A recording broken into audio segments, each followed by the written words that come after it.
La malédiction du monde connaît l'homme. Tant que tu es homme, même si tu jeûnes, tu es maudit.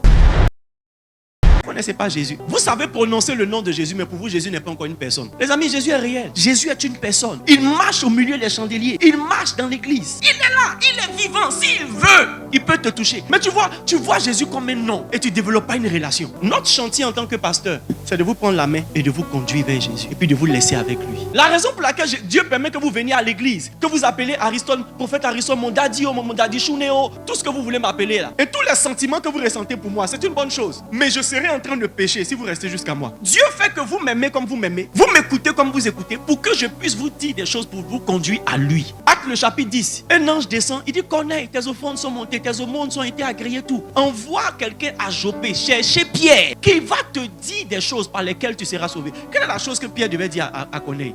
Je suis Pierre, le meilleur des pasteurs. Après moi, il n'y a pas l'apôtre. Non, le rôle de Pierre, c'était de prêcher Jésus. Tous ceux qui viennent dans les églises, c'est pourquoi on vous conduise à Jésus. Pas vers une action prophétique, pas un jeûne en point fini. Il y a des solutions dans ta vie qui ne viendront pas, même si tu jeûnes 40 jours, si Jésus n'est pas là. La bénédiction d'Abraham ne connaît pas jeûne. La bénédiction d'Abraham connaît Jésus. La malédiction du monde ne connaît pas jeûne. La malédiction du monde connaît l'homme.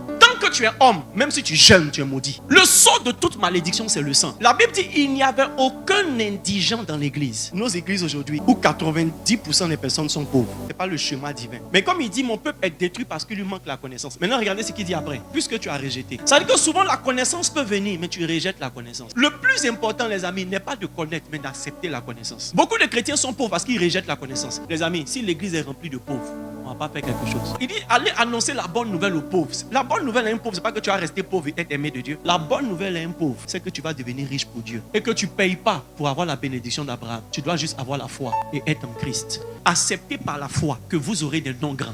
C'est la volonté de Dieu. Tu n'as pas honte souvent quand on dit dîme et tu ne peux même pas te lever pour faire une dîme. Tu n'as pas honte souvent quand on dit offrande. Tu ne peux même pas faire une offrande. On dit enveloppe spéciale. Tu n'es même pas capable de prendre une enveloppe. Ce n'est pas la volonté de Dieu. David dit j'ai été jeune, j'ai vieilli. Jamais je n'ai vu quoi? Le juste abandonné. Ni sa postérité mendier son père. Le juste c'est qui? Le juste c'est ceux qui honorent Dieu.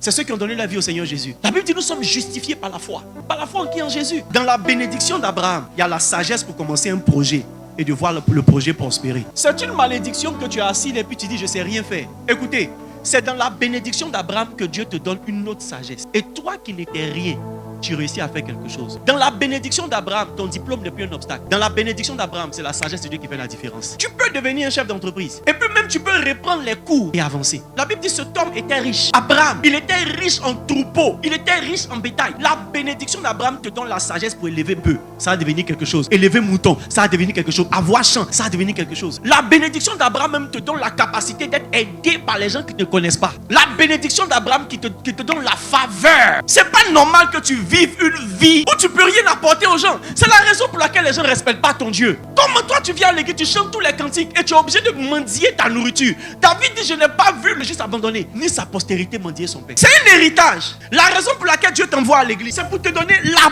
bénédiction d'Abraham. Il dit afin que la bénédiction d'Abraham eût pour les païens leur accomplissement en Jésus. Je prophétise sur ta vie. On ne se moquera pas de Dieu à cause de toi. On glorifiera Dieu à cause de toi.